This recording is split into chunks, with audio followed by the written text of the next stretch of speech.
Something I really don't understand that's accepted into society, and I just don't know how it ever got accepted, is when you walk on the train as a woman and men don't get up for you to sit down. I actually don't get it. It's okay for men to be sitting on the train while women are standing up. It gets worse when a seat becomes available and a man sits down and lets a woman still stand up. One time, I actually respect this so much. This girl comes on the train and this guy literally just stands up so she can sit down. Do you know, in that moment, he made all the little boys on the train look like little bitches, and he looked like such a gentleman.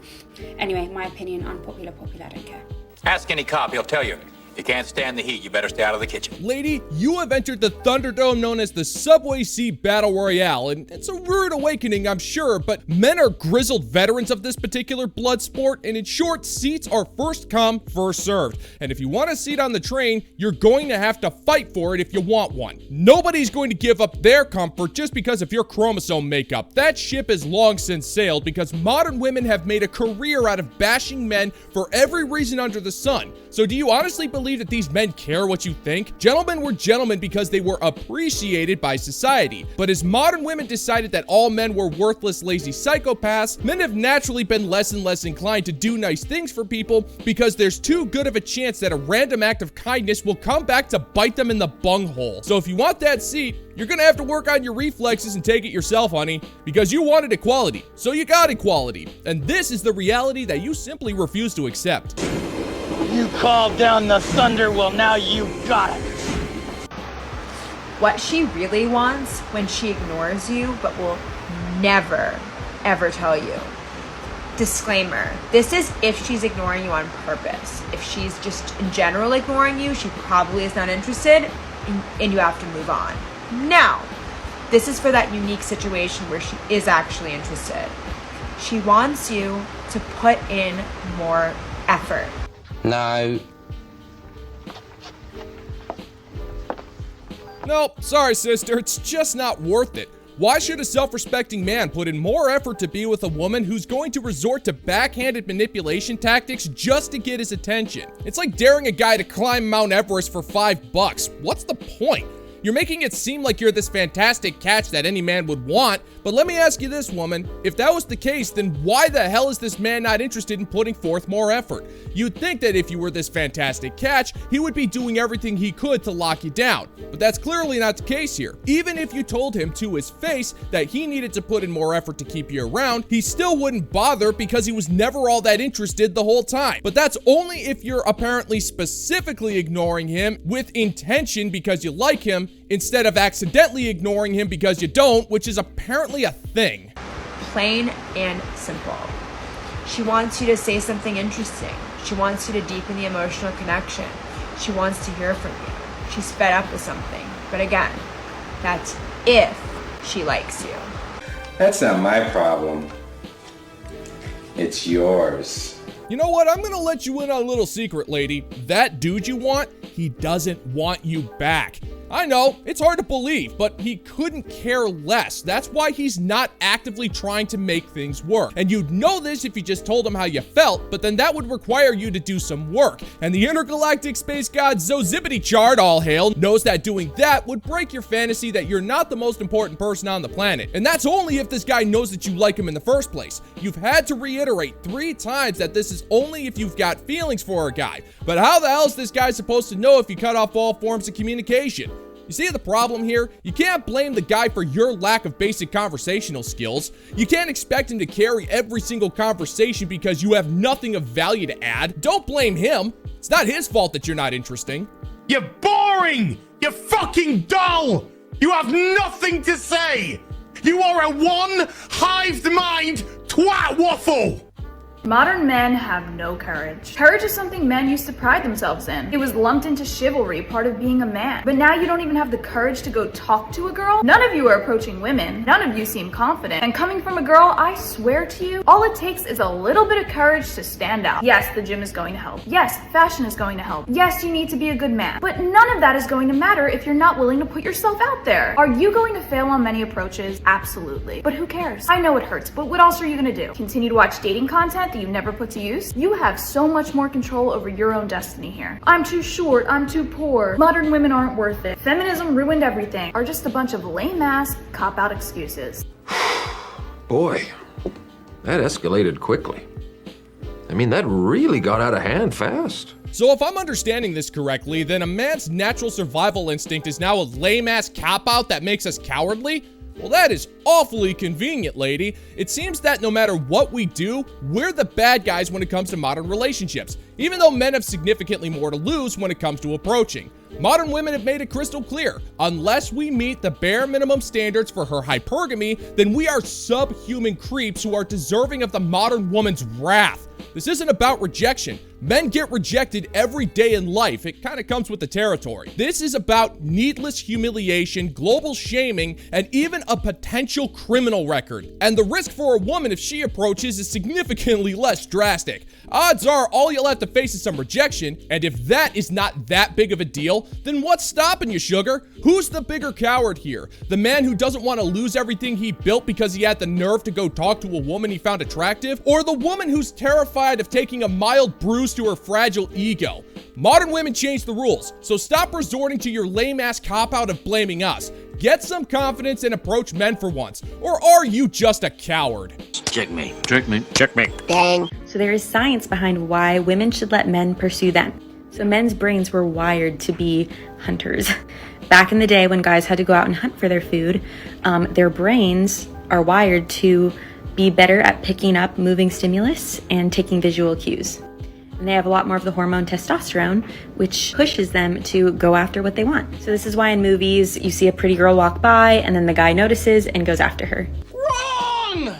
Well, if we're being perfectly fair here, the reason you see a man chase after a pretty woman in a movie is because a screenwriter wrote that scene to promote the stereotype that men are nothing more than horny children who objectify women for their beauty, and that one woman he wants will humble him into becoming a more mature adult. Real life, where most of us live, we know better than to even look at an aesthetically attractive woman for more than a half a second unless we want to be shamed all over social media. Now, when it comes to hunting and visual cues, there is a tiny nugget of truth to that. Hunters need to be able to track their prey, look for signs of tracks, rubs, and scat, and those signs are used to be able to hunt down the quarry and increase the odds of not going to sleep with an empty belly.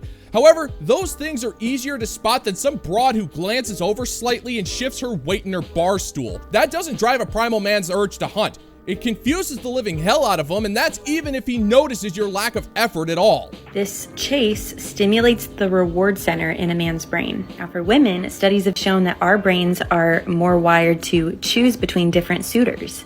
This is because with reproduction, women are the ones that get pregnant, carry the baby for 9 months, and so we're taking the greater risk. So our brains are wired to help us be selective when choosing the best mate. So I say we get back to the natural order of things. Guys, work hard to pursue. Women, choose wisely. I'm Angela. I'm a life coach. Follow for more. Nope. That would be a waste of time. Hold the phone for a second. How can it be that a man must pursue a woman if the woman is the one choosing the man? Doesn't that defeat the purpose of the great pursuit? If you ask any hunter worth his salt, he'll tell you that chasing completely defeats the purpose of hunting. Chasing only makes the game run away faster and disturbs the habitat, ensuring that you will find nothing. And then to add insult to injury, you've expended way too much energy and you run the risk of getting lost in the woods, which just screws you over at the end of the day. That's why hunters are quiet, patient, and methodical. And an experienced hunter doesn't need to chase. He hides in plain sight and lets the game come to him. The reality is that you want simps to chase you while you flock to Chad. That way you get twice the validation. But men have gotten wise to your scam. By telling us that we have to chase you, you're saying that you're not even interested in us unless we can prove that we have value. But you're forgetting one key factor. You also have to prove to us that you have value as well. And judging from your less than stellar ability to parrot out unresearched talking points, we can deduce that your intellect, vocabulary, and ability to carry on basic conversations are lacking at best. That's funny because it's so true. It's funny, all the time I see TikToks of people being like, I could be an influencer because if somebody left a hate comment, like I would be responding back. And I'm not an influencer, obviously. I am this girl. That's why I praise the Lord for prostitutes. But I've got a few followers here. Thank you. Don't get good views though. And I've got a decent following on Instagram. And I am a bitch that bites back. Because, like, why? I just saw this video of Molly May. It was a clip from one of her YouTube videos. And, like, she must have... I think she took a Ryanair flight. I don't even know. But somebody in the comments was like, why does she address everything? Okay, first of all, she probably doesn't address everything. But why shouldn't she? Nobody cares, Sean. Nobody cares. You know, I might not be the most savvy of internet dudes, but even I know that the internet is full of haters who will just talk smack about you no matter what you do. And when these people say mean words that hurt your fifis, you only have a few options. The first is just to ignore them and move on with your life, which seems to be the norm that a lot of guys on the internet do. Second, you can whine and complain about how those mean words traumatize the smooth side of your brain. Or if you're really good at what you do, you can do option 3, which is diving headfirst into the fray and engaging the haters with some good old-fashioned witty banter. But you don't seem the type of broad who can describe anything without using 3 or 4 swear words, so I don't think option 3 is gonna work for you. So you do option 4, which is engage the trolls in the most uninspired way possible, thus feeding them and giving them more reason to leave even more hate in your comment section. Now, you can fool yourself into thinking that you're a good person at heart, but we all know nothing could be further from the truth. And even if it was, nobody freaking cares. Why can't people call out the losers that are, like, talking shit? Like, yeah, I don't understand. I will always be a bit right back, because why shouldn't I? I get a lot of mean people in my comments, and, like, I don't know, I like to think I am nice. I might not seem nice online, but I like to think I am. You can't say it about yourself, though. You can't say it about yourself. I don't care! I don't care! Why is this an issue? I'm just trying to facilitate. I don't care! Al! You go in second. I don't care! I don't care! Okay. I don't care! I don't care! I don't care! You go in second. I don't care. Well, it's your content, darling. Do whatever the hell you want with it. If you engage with the haters, that's your business. The only people who are going to give a damn are the simps that pay you, and even then, they only leave comments that are lazier than yours. And nobody cares if you think you're nice. You sell your body on the internet for cash, and biting back at the haters just shows that you're bitter over the fact that society has and always will frown on what you do for a living. It's been that way since the dawn of time, and it's not going to change because more and more modern women are getting into that business. If anything, it's probably going to make things worse. Think about it. The type of men that are quote-unquote fine with what you do for a living are not the kind of men that you can respect. And even if you could, you're not capable of loving that person because your job has permanently altered your psyche. Now multiply that by the tens of thousands of women who do this kind of work, and you see the mess that's been made. But I guess you're too busy patting yourself on the back for your lack of any content that could even remotely resemble witty. So way to bite back against the haters, lady. That'll show them.